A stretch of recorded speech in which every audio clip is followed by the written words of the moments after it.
What is up, everyone? Welcome back to another episode of Hockeytown University. You are here with me once again, Zach, your host, and with the lovely co-hosts as well, Derek and Matt. And for those of you that are new to joining us on the show, welcome. What's up, boys? How you guys doing this weekend? All this doing fantastic. Got to watch the Wings lose to Colorado aggressively, which was very bad since it was in person this time. About 3 inches away from the glass, and let me tell you, it's a lot worse watching them lose in person than watching them lose at my comfy little bed right here. Very true. What about you, Leslie? How was your weekend, buddy? I think all in all, it was a pretty fantastic weekend. We went out for my early birthday dinner last night. We went to Norma G's in downtown Detroit. Fantastic restaurant. We don't do any free ads here, so Norma G's the next one's going to cost you, but terrific food, Caribbean-style food. They had some live music. Everyone had a ball of a time. We got sent out an extra shot of rum. We didn't even order it. The owner just came up with a tray, offered all of us a shot. It was interesting to see that be placed in front of my 82-year-old grandma, and we're trying to get her to take a shot. And she's like, "Oh, no, it's okay. I've had enough booze in my Spanish coffee." But, yeah, it was a really good dinner. That place is the best. Everybody go check it out. Other than that, didn't do too much else. Just watched an unhealthy amount of college basketball. And that was about it. And, yeah, I much like you guys, luckily I didn't have to see it in person, but I did watch that 5-1 loss. Looked pretty good there in the first period. They were flying in the first period, but after that, the wheel just fell off and there was nothing going on after that. But I guess solid effort. Can we still say solid effort at this point in the season? I don't know. We've got like 15 games to go. Let's just get it over with. Let's rip the Band-Aid off and just call it a season. I'm glad that you said the name of that restaurant, Leslie, because that was Derek. I don't know if you remember, but that's what I was asking when we were at Mario's with my dad after the game, and I was trying to talk about another restaurant that Leslie had been to, because that's where you went for Valentine's Day, right, buddy? Yeah. So I couldn't remember the name. No, that was a different restaurant. So yeah, so the place we went to was early, so it's okay. the place we went to was Lumen. So I'm heading on to another free ad for another restaurant. They're definitely gonna have to pay up for that one because we're not tight with the owner like this at Lumen, so they're definitely gonna have to cough up some dough for that one.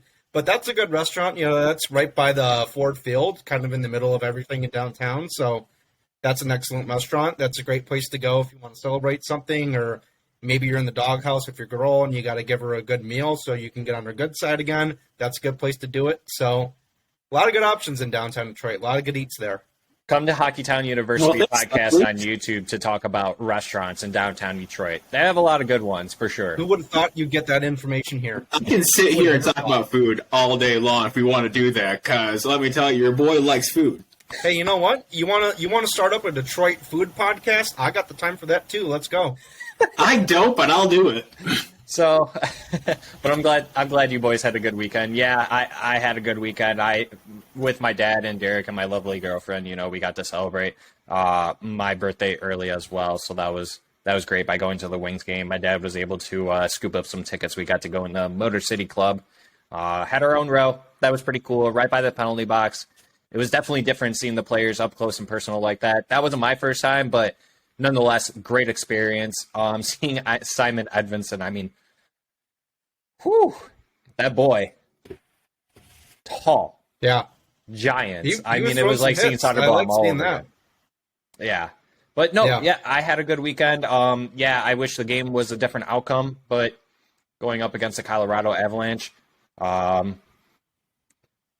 I think that's pretty much what we all expected, right? I mean, sure, we probably wanted a different outcome, but yeah, it is what it is at this point. You know, we're trying our best to kind of see the light at the end of the tunnel with what Leslie said. You know, 15 games left. You know, we're hoping the Red Wings can do their best at this point to try and see if they could still somehow move their way up into the standings and maybe get a wild card spot. But like we said, as the season continues on, you know, it gets dimmer and dimmer. So keep looking for the light, everyone.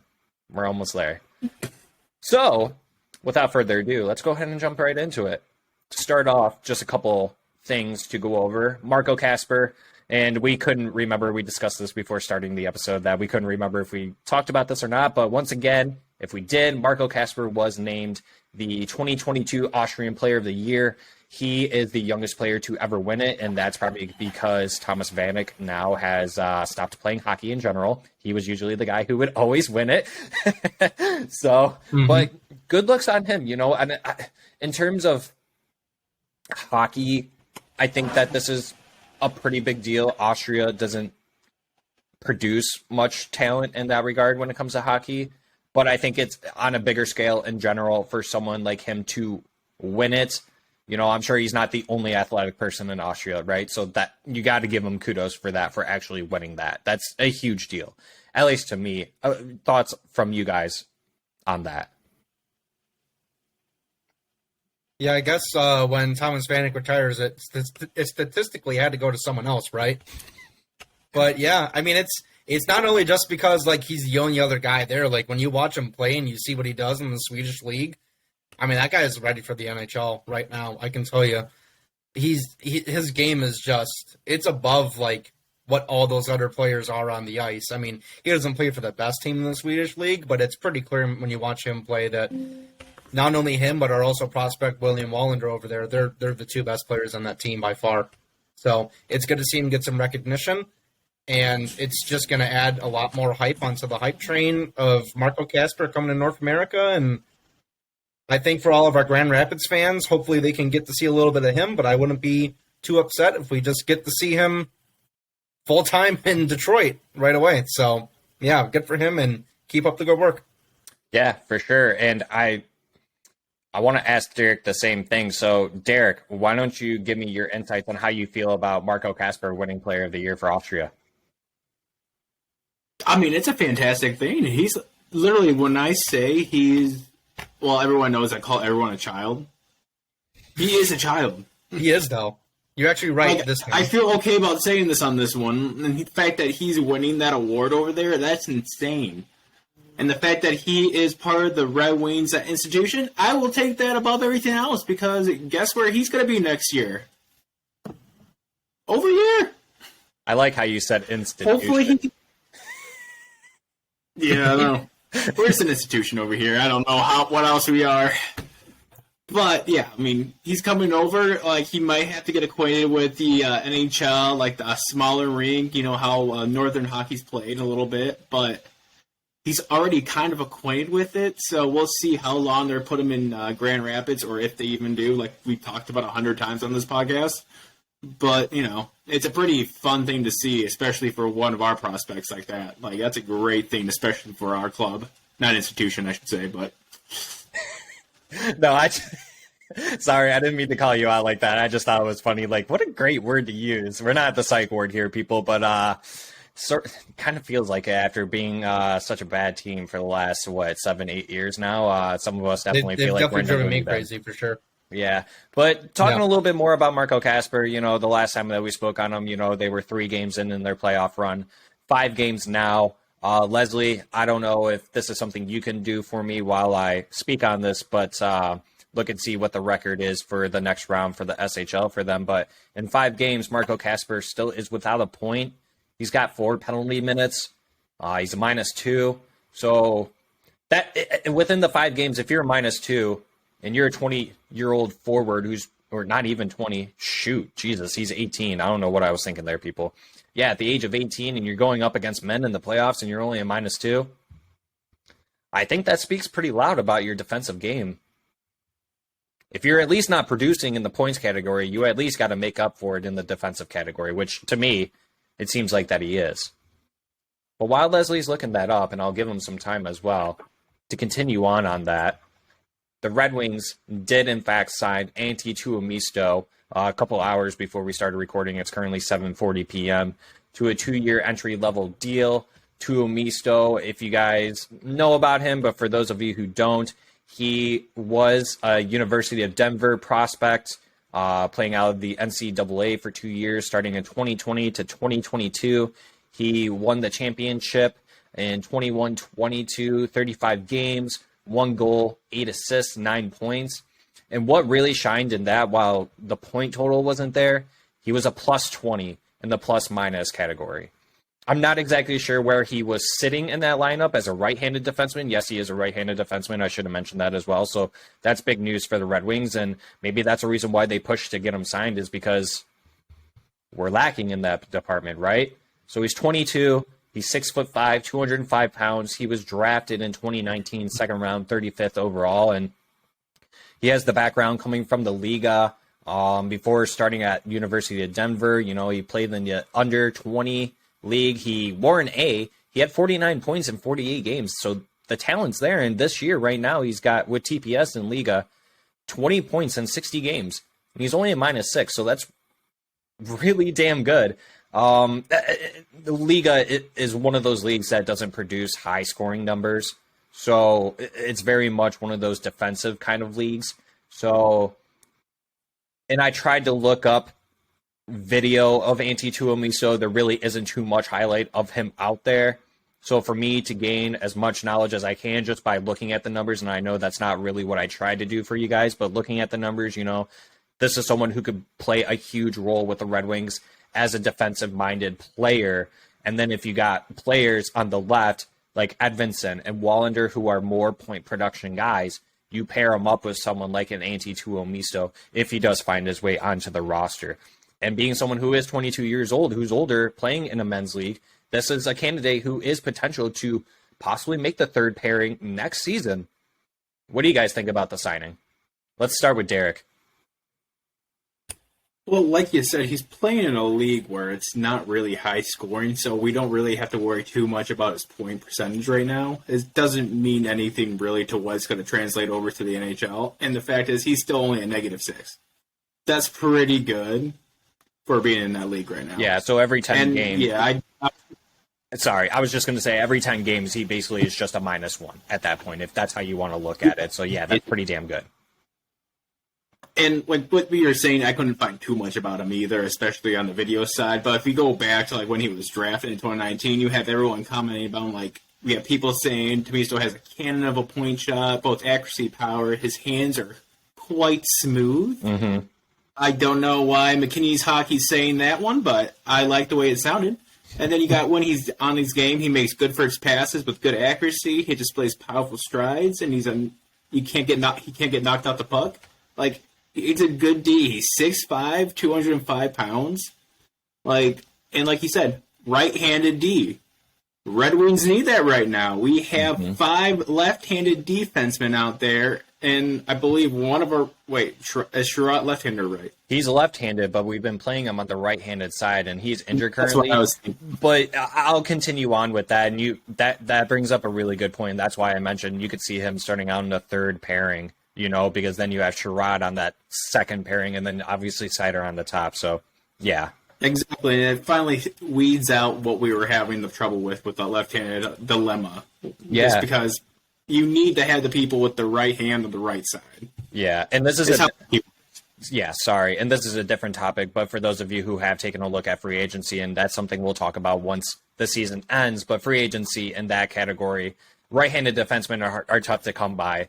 So if you were looking to get one in free agency, you're either overpaying or paying, or you're getting someone who's just not as good as you probably think that they're going to be. So why not just use someone that's already in your system and just give them the league minimum or the entry level contract that pays that, the $850K or the $950, whatever that first year starting salary is. So I agree with you in that sense that that pretty much solves one of the issues. And the Sherratt on the right side, we talked about that it's looking pretty decent having him paired up with Mata. So sorry, Derek, if you got more. Sorry if you got more to say. Go ahead. If anyone who's played hockey throughout their life like me, like back in the day, probably when I was 12, 13 years old, going to buy a new stick, there were no left-handed sticks there. You would have the smallest selection at the hockey store for left-handed sticks because nobody was lefty playing. I feel like all these parents or everything just transitioned their kids over. It's like, let's go, lefties, lefties, lefties. That's what the NHL needs right now. We just got overpopulated with them, and now we're stuck with no righties. What happened? Yeah, that was I remember was easier to get than a regular fiberglass. No one wants a Woody anymore. I'm sorry. Yeah, and that'll forever confuse me because I know that the world is predominantly right-handed people, and the fact that majority of the NHL shoots left, I don't understand it. I really don't. Leslie, your thoughts on the contract? Yeah, it was pretty nice to see. I mean, I honestly kind of forgot about this guy ever since he moved on from Denver to go over to the Finnish league. I think, like myself, a lot of other people were a little concerned to see that because it almost kind of looked like he was taking a step back in his development because the NCAA is, without a doubt, more competitive than the Finnish league. I mean, I just looked up his team that he's on, and they're like literally 9th in the standings. So the fact he's got the kind of numbers that he does it's pretty good on a middle of the pack team.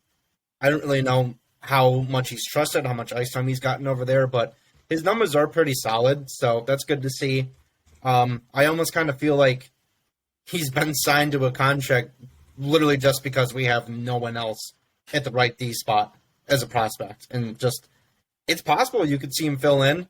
You know, there's some defensemen that take a little more time to develop, and that's fine. It's just everyone develops a different way. Not everyone could be Mo Seider coming over after a year. So we'll see if he can slot in. I would expect to see him in Grand Rapids before anything else. Just because I know that with defensemen, it's a lot more of a transition to go to that North American ice because you have less of a space to cover. So, yeah, we'll see what we can get from him. It's definitely important to have these young guys that are coming up. I know we have some in the system that shoot left, but they can also play in the right side, which that's fine. If you can do that, great, go ahead. But ideally, you want a guy who's going to be on the right side, and that's what he does. Like, it's great if you can fill that role in, but you're not going to get the same kind of value from a left shot versus a natural right shot D-man. So this is really just insurance of getting one of those guys signed. And this draft is very deep at forwards, this coming draft this year. It's very deep at forward, no doubt about that. But there are some very intriguing right D prospects, which you never know. The Red Wings have 2 first-round picks if they decide to keep both of those. And depending on where the Islanders pick shows up, they could use one of that on a right D. So that'll be a topic for a future episode. Probably going to do a little bit of a draft profile after the draft lottery when we know what our standing is and once all that's sorted. We could be talking about taking Connor Bedard. You never know. Make it happen, Gary. But I'm gonna speak it right now because we are the Magic Conch on this show. So we're gonna pull that cord, and the Magic Conch is gonna say yes, it's happening. And you heard it here first, folks. All hail Magic Conch, we want Bedard! Yeah, it's good to see this kid under contract. Sorry, guys. I really do hope that he's going to continue to string together some good games, and he could be a player for the Red Wings in the future. You never really know. So keep it up, buddy. Leslie, I know I gave you the duties to look up the Swedish Hockey League playoff standings. I don't know. Oh, yeah. Speaking of that, I found it. So okay, Rogla, I had it pulled up too. Let me go back to it. No, you're good. Well, so yeah, Rogla they just moved on from their first play-in tourney, so that was about a week ago, I think. But they're 1-1 with I'm going to butcher this name. Skellefteå. Sorry, yeah, Skellefteå. Okay, so I did get that right in my head, so that's good. But yeah, they're tied at 1 right now. It's a best-of-7 series, so there's a lot of hockey to still be played. Yep. But yeah, we really hope that this team can string together some competitive games and get some wins, because nothing helps a prospect better than going on a deep playoff run, and hopefully they can get to the pot of gold at the end of the rainbow there. That'd be tremendous for both those guys. If both of them are going to come over, both Kasper and Mollander, it'd be great to have them come over as SHL champions. Just bring that winning pedigree into whatever locker room they decide to go in. I know Grand Rapids can really use some winning pedigree right about now, so that'd be great. A nice little fluffer in there. That'd be nice. Yeah, no kidding. So, with other topics, let's move along here. Let's talk about some important dates pertaining at least to the Red Wings. 2 of them, more so. 1, maybe not so much. Only if you like to be a betting man, and the odds are 1 in 100. But yeah, April 17th, that's when the Stanley Cup playoffs take part. that's obviously where you're a betting man and you're willing to bet that the Red Wings still make it in. So not really that important to us, but nonetheless, still an important date, which I believe that we're all excited for. And we will be ending, I don't know why I just said it like that, but we will end up doing a bracket for the NHL playoffs between the boys, and we'll show our results once we're able to create those. But with other dates in mind as well, we also have the NHL Draft Lottery, which is May 8th. So that's when the Red Wings will see if they do, in fact, pick Bedard. Magic Conch. All hail. All hail. Make it happen, Conch. And then on June 28th is when we select Connor Bedard. Mm-hmm. Hopefully. But Speak it, make it real. Yep, but as always, we know that the Red Wings don't get lucky. We always get unlucky. Either we stay pat or we move back a spot or two. So if there's a year that we can move up, NHL gods, Batman, whoever it is, put us in the top 3 or something, please. We would just do it already. I'll make you so happy if you let us just up top. If you give us Bedard, I'll marry you. It's okay. Shit, I'll take St. Philly too. I'll take Carlson. I'll take Michkov. I don't even care. I want one of them. Batman, top 3. I'll throw it up there. Top 3. Batman, you're a lucky man to have Derek marry you. Let me tell you, he's. Hope you like tequila shots. All right. Oh, feel it in my bones still. So, now that we got those dates out of the way, let's talk about a different league for a little bit. The QMJHL has came out saying that they are planning to ban fighting starting next season for 2023-24. Thoughts on this? Derek, you could start first.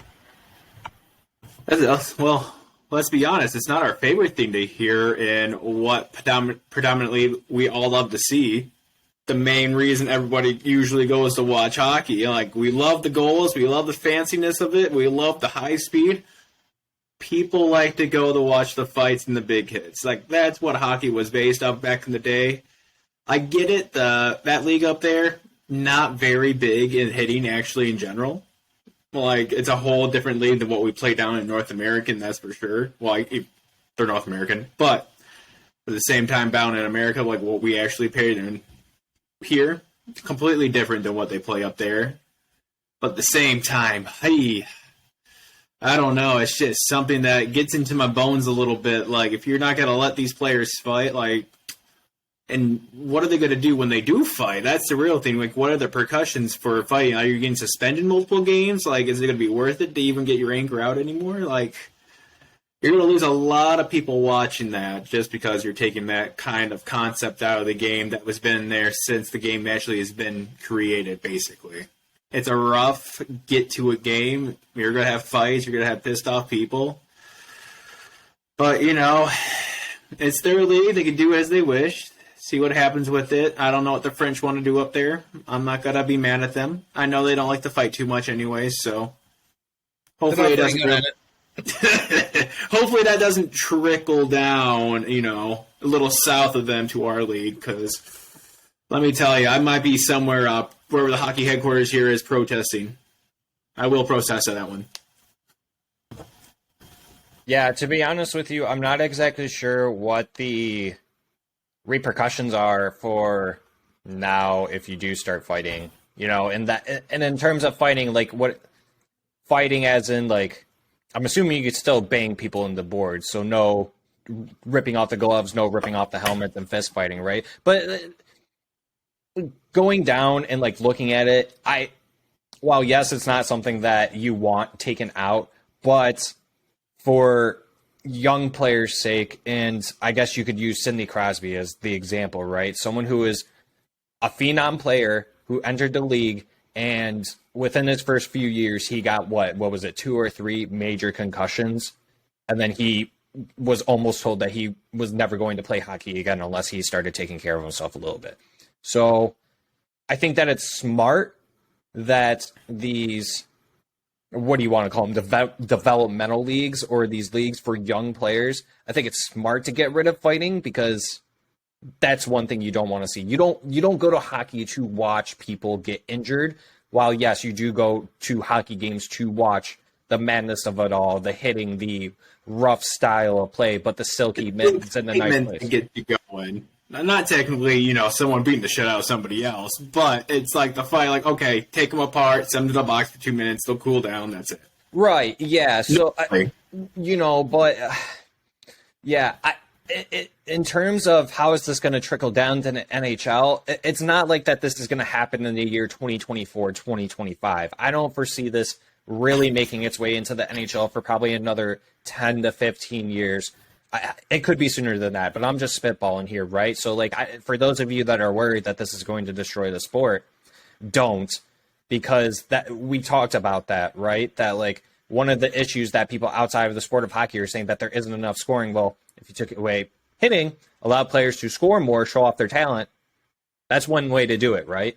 But I agree. I think that if you were going to suspensions, 1 game suspension, I think it comes down to how many times are you fighting, right? If this is your 10th time. Well, yeah, I feel like that's the point.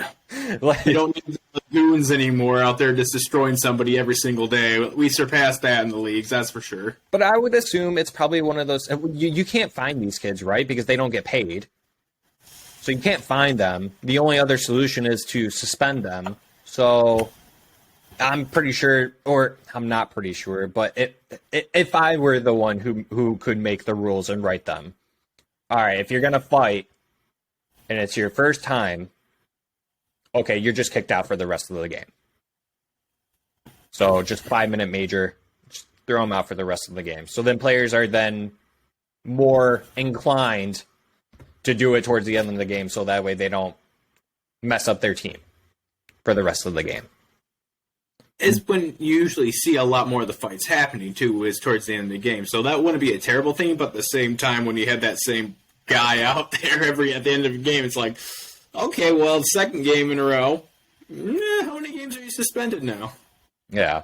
Yeah, I mean, it's going to be tough for the Q to kind of decipher, what's the best route of action, because if you...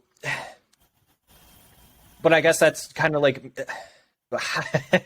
See, I'm kind of stumbling up now myself because I don't even know how to really feel about this. It's I think it's good, but I don't know how you would even enforce this because it's kind of tough, right?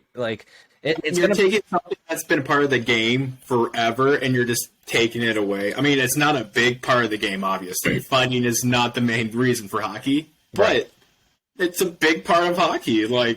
You got to find ways to around that rule now after 100 and some years. It's okay. Have fun with that one. We're not going to do it here. Yeah, and, and like I said, I think it just all really comes back to just making sure that these young players aren't getting injured early so that way they can have successful careers down the line. But the one thing that does worry me is that these kids, and not that this really shouldn't matter because this isn't the president, right? That, just because this kid's going out there doing cute stuff doesn't mean that he shouldn't keep his head on a swivel to make sure that he's not going to get rocked open middle ice and then all of a sudden blah, blah, blah. The injuries are still going to happen. So, fighting is just one step to kind of clear that up a little bit more and not have as many concussions, I guess, because, right, that's what fighting is. You get punched in the face, not so much in the stomach or, in the chest or whatever you want to call it. You're not bros and just punching each other in the arm. So, but enough of me talking on it. Leslie, thoughts on it? Yeah, I mean, if there's one league that's going to start banning fighting and that sort of thing and just the physicality of the game, it's going to be a developmental league like the Quebec League. I mean, you've got guys in this league that are 18, 19 years old. Some of them, it's the league they go to after they've been drafted, and they play there just to develop their skills a little bit. We've had guys like Rasmussen and Zadina play in this league, or in Joe Valeno, too. So, yeah, it's a very common league for NHL draft picks to go and hone their skills. And not only that, but then you also have your teammates and guys you're playing against. I think you age out at 21 years. So it's a young league, and you don't really want any fights breaking out. I mean, it's pretty much going the route as the NCAA. You can't fight in the NCAA. They'll kick you out of the game. I mean, they'll probably suspend you if you're a repeat offender too. So I wouldn't be surprised if that's getting thrown around.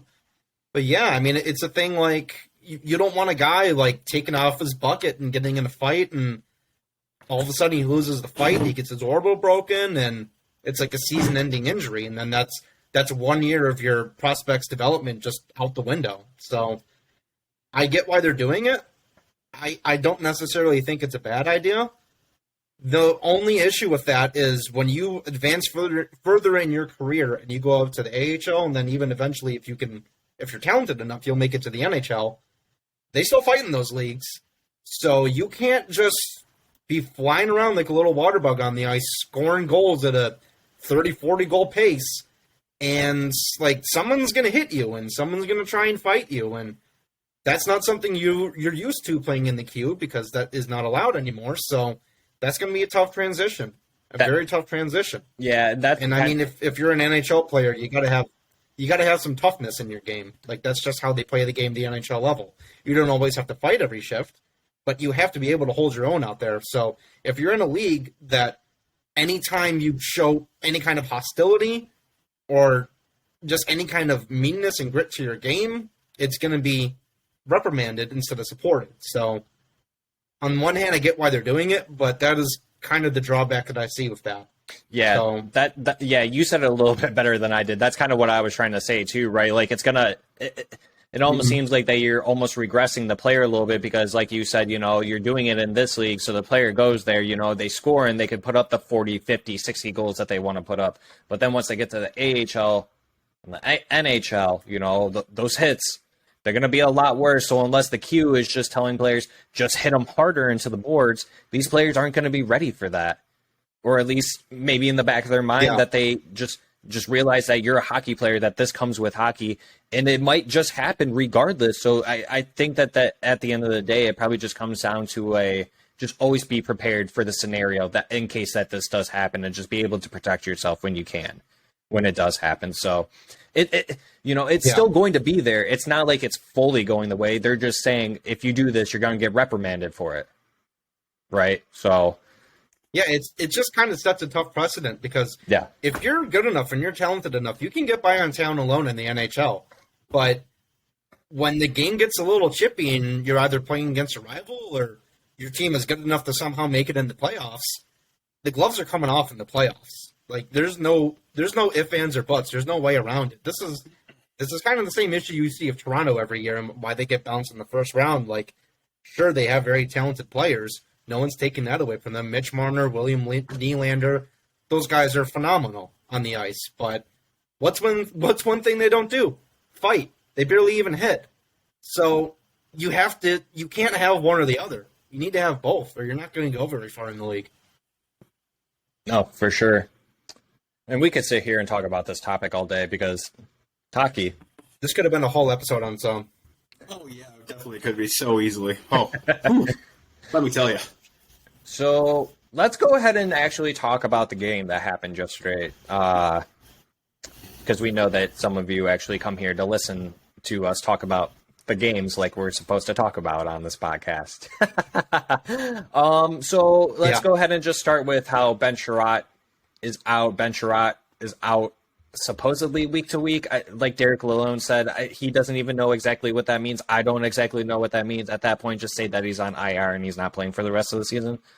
But I guess there's still a chance that he could be back. So, at that point, just take him out. It's fine. I don't know what else I can really say on that. Just let him sit for the rest of the season. Just let him go on vacation early or something. Well, whatever. But that allowed players like Simon Edvinnson to get called up. So that was really great to see. Austin Czarnik got recalled as well on emergency loan basis. They both were actually. I know on my mini clip I talked about Simon Edvinnson, so I'll spare you guys a little bit out on that. But Derek, you and I both said, just looking at him on the ice, front row on the third row, like we were just seeing him. I mean, like next to Larkin, next to everyone, it was just like. I mean, I didn't like being eye to eye with him when we're 3 rows up and he was on the ice. I was like, okay, this is cool. You're looking at him like that. Right, look over the boards, like, how's it going? I'm like, hi, buddy. Don't eat me. But yeah, in his first game, he said in his after the practice on Friday, I believe it was. I watched that video that they posted on YouTube that they asked him, are you excited? Are you nervous? And he's like, yeah, I'm a little nervous. And I think you could tell, especially on the first shift, and then as time went on, it seemed like he was getting the rhythm. One thing that I would say is that and this isn't a diss on him, but to be completely honest with you guys, at least in my eyes, he kind of stands a lot. He kind of I don't know if Derek, you noticed that too, or Leslie, since you watched it on TV, but Derek, you watched it on TV and you were at the game. But to me, it did look like that he kind of was just standing around a lot and just waiting for the opponents to come to him, or at least he was but there were plenty of times where I was watching him and he's okay, he's being aware, he's being situational and seeing what's happening around him and making sure that he's covering the players that he's supposed to. But he made a really good play. I believe it was in the first period. He made a good poke check or took away a player, hit him into the boards or something. I couldn't really see it because I think it was on McKinnon. Yeah, the way I was sitting, I couldn't actually see it, but it looked like it was nice. And I think I can't remember if it was the second or third period. He had a good opportunity for a shot it right into the belly of Gorgiev. I believe that's who it was in net. Yep. It's already fitting him well as a Red Wing. Yeah. Oh, Leslie, you have no idea how many times we saw. We had the great angle where it was we could see them, how they would go glove side if they were shooting on the left side. And we're wow, that was such a close shot. Derek and I were just you saw that, right? He's yeah, that was the right angles are okay, that's where they need to shoot, and they miss it by that much. I'm exactly. I can see why they're missing those shots now, because I couldn't hit that with my life was depending on it. Yep. So, yeah. But Edvinnson, he was definitely just kind of a giant tower out there a little bit. I feel it's just because it's his first game, though. Yeah. You can't give him too much crap about it. You got to let him get his stride. He's coming from a league that was so much slower, so much less talent, and we threw him against the reigning champs of the Stanley Cup first time in. What can you do? Yeah, that's got to be a little tough for sure. And, and I don't know if that's just, I don't get to watch a lot of the Grand Rapids Griffins. Actually, I don't get to watch them at all. I would love to, but I don't feel like paying that subscription that you have to get for the AHL games quite yet. Maybe I'll do it for the playoffs because I know Edvinnson will go back and, well, actually, no, I lied because the Griffins aren't going to make the playoffs. That sucks. Anyways, That's the song. But yeah, I just, I know he's a big guy. He's got a long reach, so he knows how to break up passes. At least that's what I see on Twitter or on YouTube based on his highlight reels that people are presenting to us on social media. So it's okay. And he got to do that with the Red Wings in his first game a couple times. But I would like to see a little more movement. I don't know if it's because he's big or because he was just nervous. Leslie, what'd you happen to notice about Edvinnson in his first game in the NHL? Yeah, playing against the reigning defending Stanley Cup champs is definitely a hell of a draw for your debut. But that being said, I don't think he really looked out of place at all. I mean, it's definitely a different player that we've seen since the preseason until now. I think that year in Grand Rapids has really honed his skills, and he's kind of got a really good view for the North American game. There's definitely some errant passes that he took, which, yeah, it's your first game in the NHL, and you're playing against AHL talent all year, so I get it. They just don't leave much of the ice open when you're playing NHL teams. So I think with him standing around, I really didn't notice too much of that, but I think that's kind of just him being so big and just knowing that he can plant himself there and kind of get a read on the play. And there's not many people on the ice that are going to be able to mess with him because he's just a tower of a human. I think he laid a hit on McKinnon and almost knocked him flat on his ass. So that was cool to see. But yeah, I like what I've seen from him. He's definitely up there because he needs to be, not because he's forced their hands. But that being said, I think it's really good for him to get a little stint up here with the big club.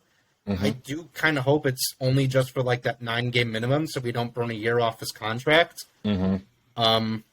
But I don't know. It may just be necessary. He has to play the whole season because we're really seeing what the team has looked like after number one, all the selling, and number two, all the injuries. So It's not a pretty sight right now. But that's usually how it's been at the end of the season through the rebuild. I mean, the team has always depleted the talent. So Well, Yeah, hopefully he may have to stay long term, but I don't know. I like what I've seen from him so far. It's only one game. I know he's going to improve a lot on what he's done so far. He's definitely not done. We should mention that he's playing with Hag as a partner, so he really is kind of on his own. It's almost like he's just out there alone because Hag is just he's not only not going to be on the team next year, he won't be in the NHL next year. So not a great draw for your partner, but from what I've seen, I like it. It's promising, and I hope to see more.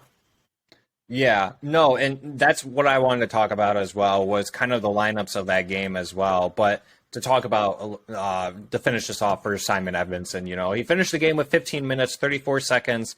He was a -1.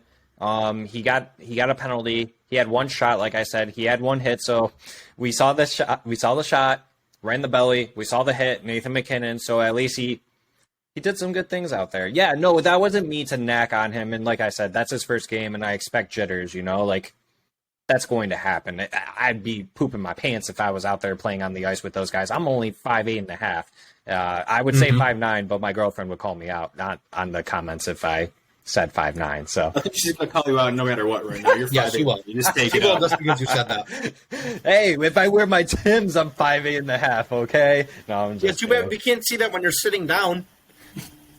Maybe one day on the pod, I'll use my standing desk for you guys, and I'll stand up for the pod so you guys can see all. I don't think we'll be able to see how tall you are still, though. That's the problem. It's a podcast. Yeah.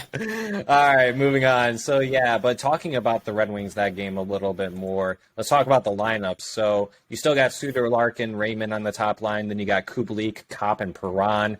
Then you got the kid line and Zadina, Veleno, and Berggren. Then you still got Ernie, Zarnik, and Chison on the bottom line. And then as far as the defenseman goes, yeah, this is where it starts to get interesting because we were asking the question, okay, Ben Sherratt playing on the right side gets injured. We know he's a left-handed defenseman, but now what are you doing on the right side?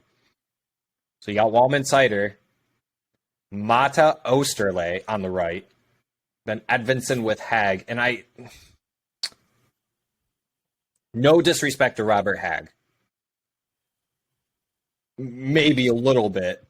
I was about to say, there's a little bit of I disrespect. already disrespected him, so I don't even feel bad. Yeah, that's not like an ideal pairing for Edvinnson, and I think that's asking for a lot for a guy who's never played in the NHL to be like, okay, well here's your partner, someone who doesn't normally play on the right side, and he's usually like the 7th or 8th defenseman that you're picking in your lineup, whether if you're the Red Wings or not. So that kind of sucked.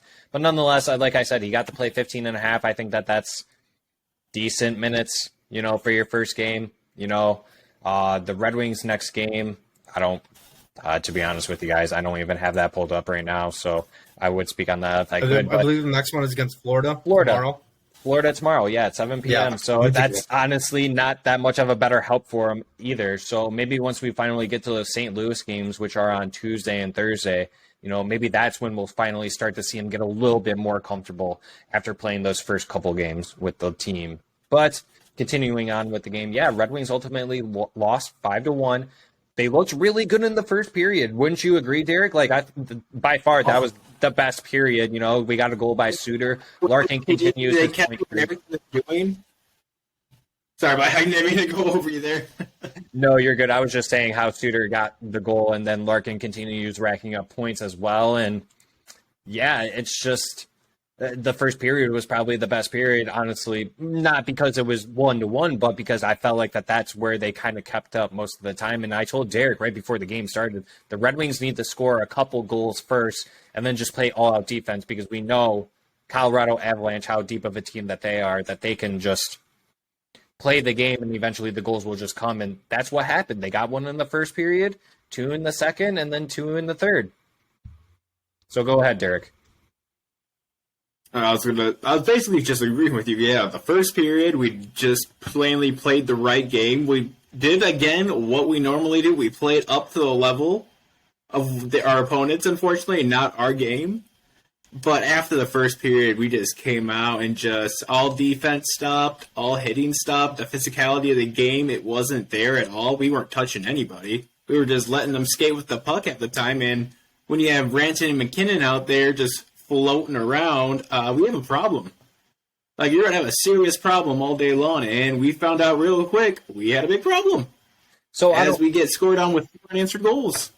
Sorry, Derek, but I don't know if this is because of where we sat. It might have looked different, kind of like how we touched on a little bit there. But yeah, looking at the stat sheet, I mean, for both teams, you know, Colorado had 23 shots, we had 34. We beat them in the faceoffs. They beat us on the power play. Both teams had 3 power plays. We didn't connect on that, so that's one thing that the Red Wings are still having issues with, and they're still giving up power plays to other teams. We also talked about that before the game started, Derek. How the Red Wings have we can't let them have a penalty play. Like, we were doing so well without that. I'm pretty sure we didn't get any in the first, and they had 2 in the first. Yeah, and that's what came, like, an advantage there, and it worked out for us. But then we gave them away. They got a goal on one. What can you do? We just weren't playing up to our potential like we should have been. Yeah, I mean, and then continuing on, you know, 17-10 hits. The Red Wings won in that. Colorado had more block shots, and then they had one more giveaway. So the Red Wings compete was obviously there, but like looking at it at the bottom of the ice where we were at, you know, it just kind of seemed like it was a lot of more so an Avalanche game. Like they were holding on to the puck a little bit more, and we were just kind of looking for any sort of little opportunity that you can get. You know, that Wayne Gretzky phrase, a bad shot is a shot not taken or whatever. Yeah, you know, so it's just like they were pretty much just taking the shots just to take the shots at that point. But like we said, we saw many of them just go straight into the belly of Georgiev. And they just tickled him. Like, that's probably half our shots were just ram. He saw them all the way in. They weren't going to do anything but put us up on the score streak. That's about it. And then, like Leslie said, he asked us, you know, what's up with Raymond? Is he injured or something? You know, so like Leslie had a better viewing, it seems like, than we did, because I don't know, like I said, because we were so low or what. He's getting beat to pucks a lot. Like he definitely has had a sophomore slump, but before that injury he had against Sherratt, which I don't even remember, that was like a month ago, 2 months ago. Ever since that, like, he came back from that injury, he has not looked like the same player. I have no idea what the injury is. I've heard rumors that it's a groin injury, which I don't know. I'd have to get under the hood. I'd have to take a look at his groin to figure that out. So, you know, Lucas, if you're listening, let me see the groin, and I'll determine what's going on there. But MD Leslie right here, baby.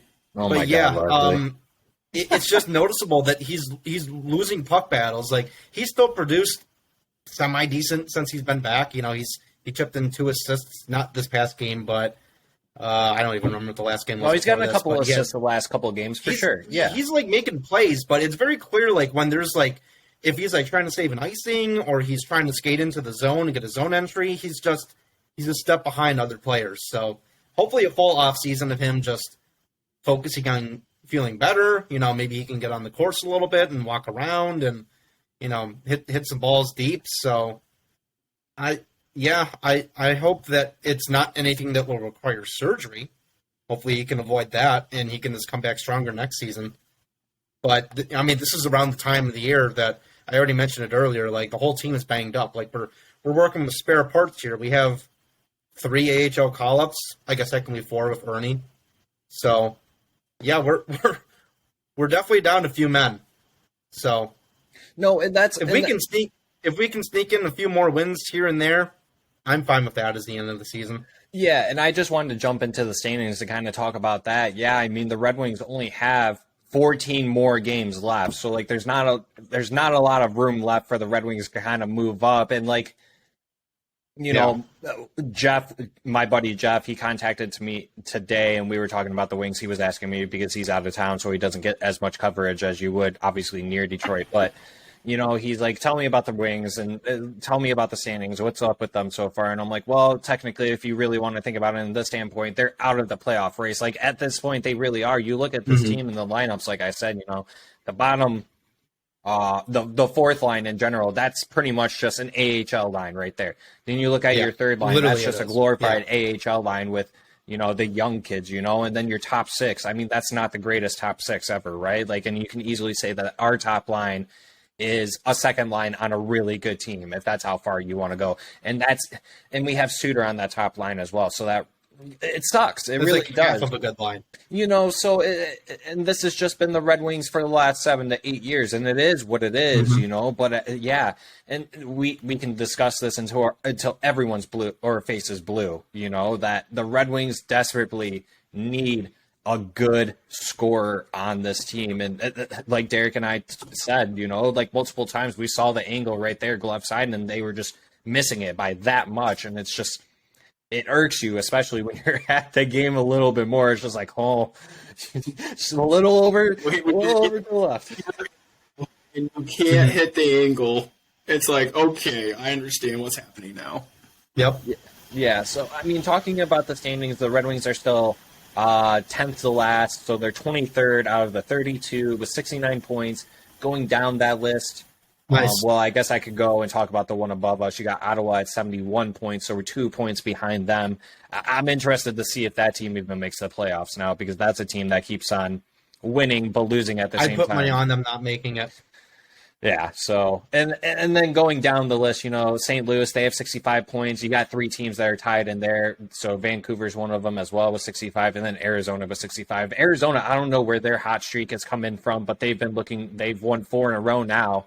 I don't know how their GM and their management is feeling about that, considering that you look at that team as a whole and they're circumventing cap the opposite way of what Tampa Bay, Toronto, and all these other good teams used to do, right? They're just doing it the opposite, where we're just trying to meet the cap floor as best as possible.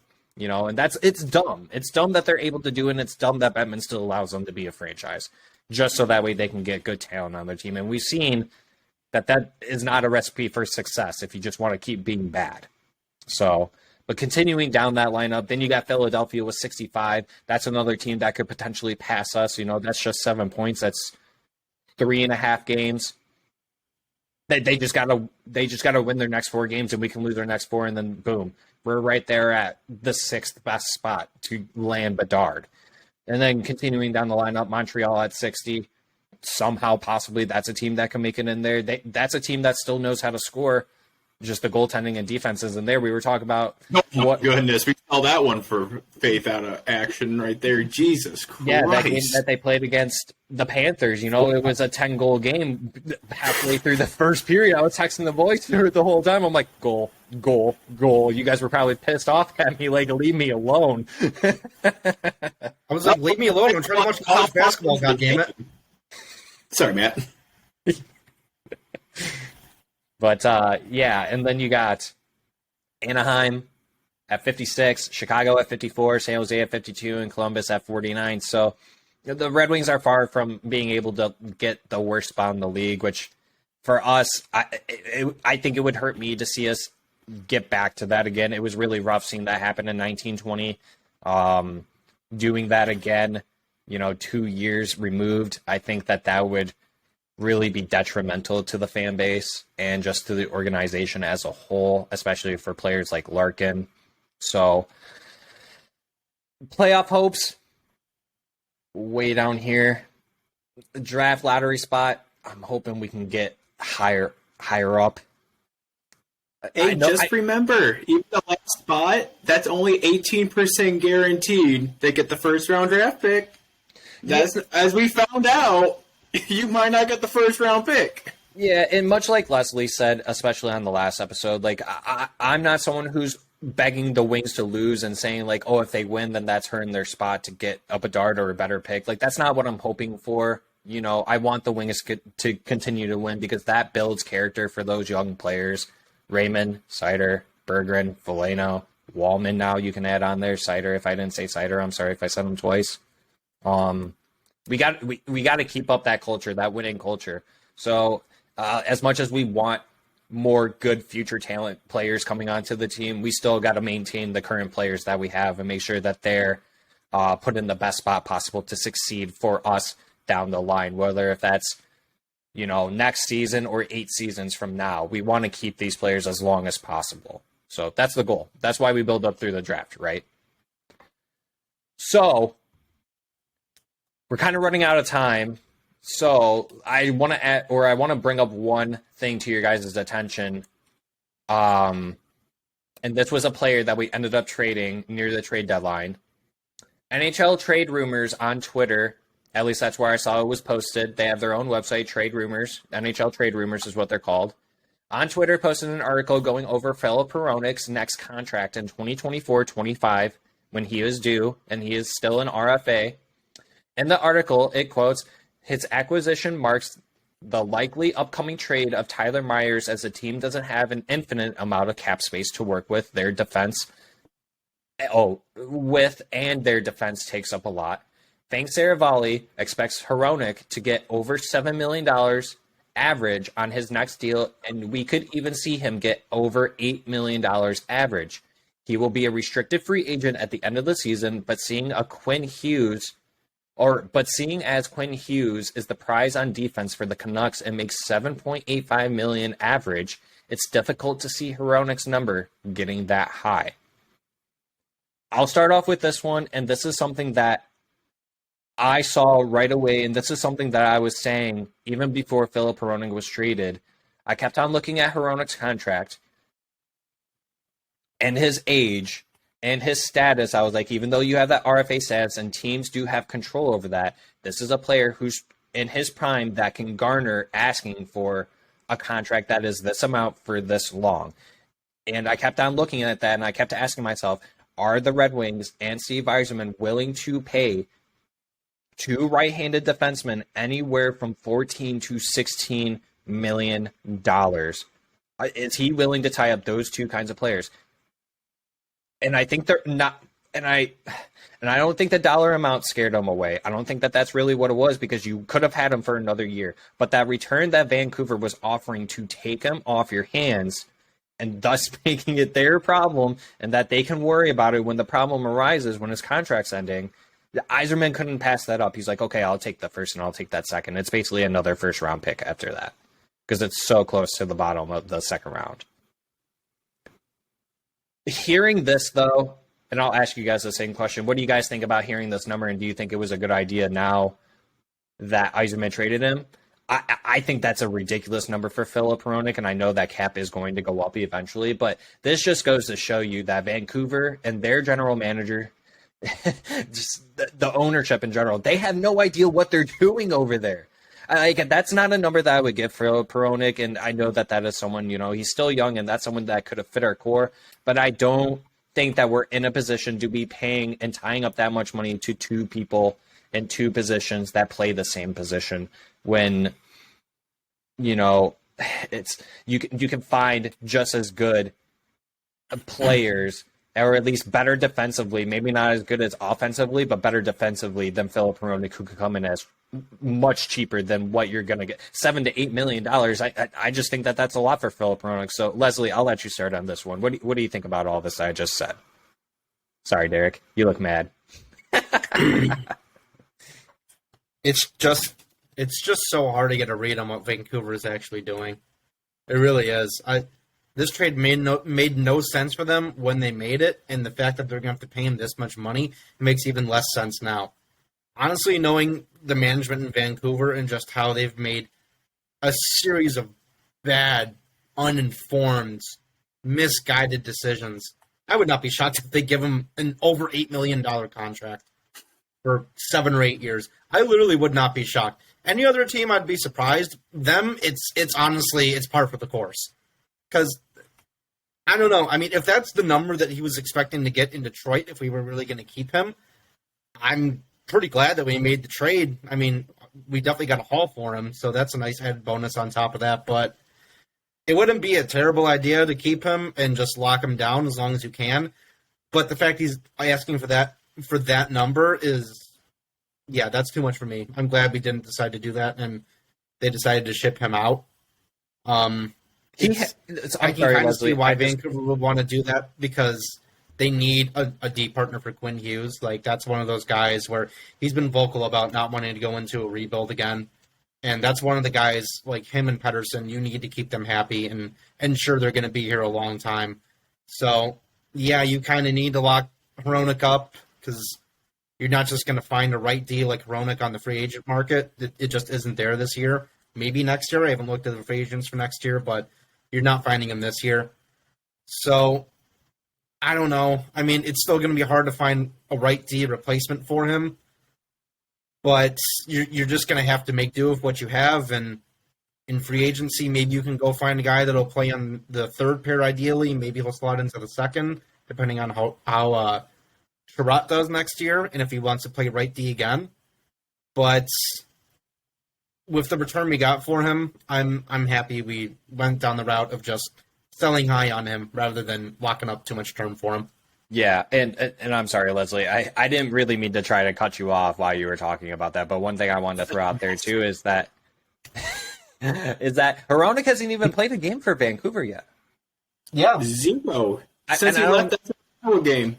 I don't know if that's because you're going into Canada now, right? You played in Detroit the whole entire time, so now you probably have to get through the visa and everything, and then go through the border and everything, and you probably have to go and do their whole COVID protocol. I'm sure they still got all that going on. So, yeah, 38 points in 60 games, that matches his last highest total, which was the season before in 21-22 with 38 points in 78 games. So, and Vancouver's been looking good as of late.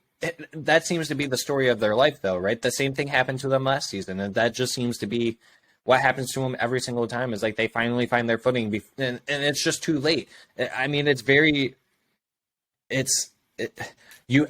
so important to have a good start at the season, and Vancouver is just one of those teams that just never seems to be able to figure it out at the start of the season, and I don't know if it's. I mean, it just seems like it's the whole entire organization from top to bottom, to be honest. I don't exactly know what they're thinking. The owner. But yeah, I agree with you, Leslie. I think I'll say it like this. I think we dodged a bullet. I'm glad that we took the assets when we did. We sold high when we should have, and we talked about that, right? That Yzerman sometimes has to pull those triggers where if the opportunity is there. Mm-hmm. He didn't know if that same offer would be there in the summertime. Yeah. Which is crazy to think. It just goes to show. I mean, it proves that every single player on the team has a price, and this is proof of that. And that was the price for Hronek. And, you're going into the trade deadline, and you're not really expecting to get that kind of return on a guy who's going to be an RFA and he's under team control and needs a new contract. You wouldn't think that there's many GMs out there, much less the GM of a supposedly rebuilding team. I mean, they should be rebuilding, but they're not. You're not expecting that guy to pick up the phone and offer almost a king's ransom for that guy. So when that happens, you'd be a fool not to take it. I mean, especially with the fact that they're taking over a contract that obviously we didn't really know that was going to be something stated that high. I'm going to guess Yzerman probably had a little insight to something else that was going on over there because, of course, he's going to be knowing exactly what everyone's going to be paid at the end of the year. But that's a bullet dodged right there with a nice little fluff on top, like here's a first and a second, and we'll take this guy from you that's probably going to cost us another $7 million next year. Yeah. Like, that helps us out a lot. For like 7 or 8 years, yeah. Exactly. I mean, Hronek, again, good player, 25 years old. He has he just hit his prime. Like Zach said, 38 points in 60 games, same as last year, but 18 games less. And I think he had like a plus 30-something on average point, like not points, but what's it called? Plus minus, like from last year when he was like, what was it, 29 negative to 8 positive this year. Yeah, minus 29. Yeah, and you know what, kind of like going, yeah, Derek, you're right. And then what Leslie said too, like this is something that Vancouver obviously had to pay to get. They didn't think that pick that they sent to us was going to help them in the immediate future. And Vancouver did exactly what we talked about, right? We should now be looking what Vancouver just did. We're looking now probably for a trade that includes a right-handed defenseman within that age range, and that's what Vancouver did. They wanted to pair someone with Quinn Hughes, and so they went out and got Filip Hronek. Is that the price that Filip Hronek would cost to get him? I don't know if that's what, Yzerman said. Well, apparently it is. Well, no, right. We traded him, but if Vancouver wouldn't have thrown in the second, would Yzerman still would have said yes? Probably not. But we got to remember that Filip Hronek was overall second round pick, but the right-handed side of a defenseman is a lot harder to come by, especially in that age when you have him as an RFA still. So, and like you said, Derek, he's not a bad player. This isn't to rip on him, but I think the biggest thing here is hearing that's the cap that probably would have came in from him after his RFA status, yeah, I think we dodged a bullet. I think Yzerman did a good job at utilizing sell the player when he's hot. Take what you can get for him. Plan, baby. Let's go. Yeah. So gotta believe. You gotta believe. So yeah, I just wanted to throw that out there to you guys that I thought that was an interesting article. It'll be interesting to see what Filip Hronek actually does get at the end of next season, so 24-25 season. So keep on the lookout for that. So let's go ahead and wrap it up here. There's some other things that we wanted to talk about, but we kind of ran over time, so we'll leave those in your thoughts. Keep you guys thinking for Wednesday's episode when we record next. Yeah, so we got some good stuff that we want to go over. I'm trying to get the creative juices flowing for content for you guys. I know that's a little rough at the end of the season. Things are starting to look a little dim. Like we said, just keep looking for that light as best as you can. But there's still reasons to watch the games. There really are. You just got to try and find them. Sit yourself down and be like, this is all for good things to come in the future, allowing these players to develop and being able to watch the Joe Velenos, Yanni Bergers, the Wallmans, the Siders, keep watching them develop as players as we continue on this rest of the season with 14 games left. So yeah, let's go ahead and close it out, boys. Leslie, final thoughts, sir? Oh, no. That's my final thought. That scream. Let's go Red Wings.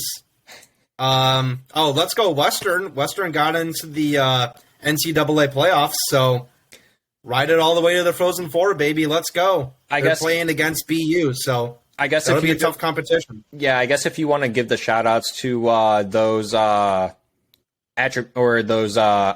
I don't even know what you want to call them, accolades that Western Michigan won, since we're all alumni from Western Michigan University. Right, yeah. Go Broncos. Go ahead and name those off, Leslie. I know that the coach won Coach of the Year. Yeah, so it was Coach Pat Frischweiler. He won Coach of the Year in the NCHC, their conference, and Jason, I think you say Jason Polan, I think that's how you pronounce it.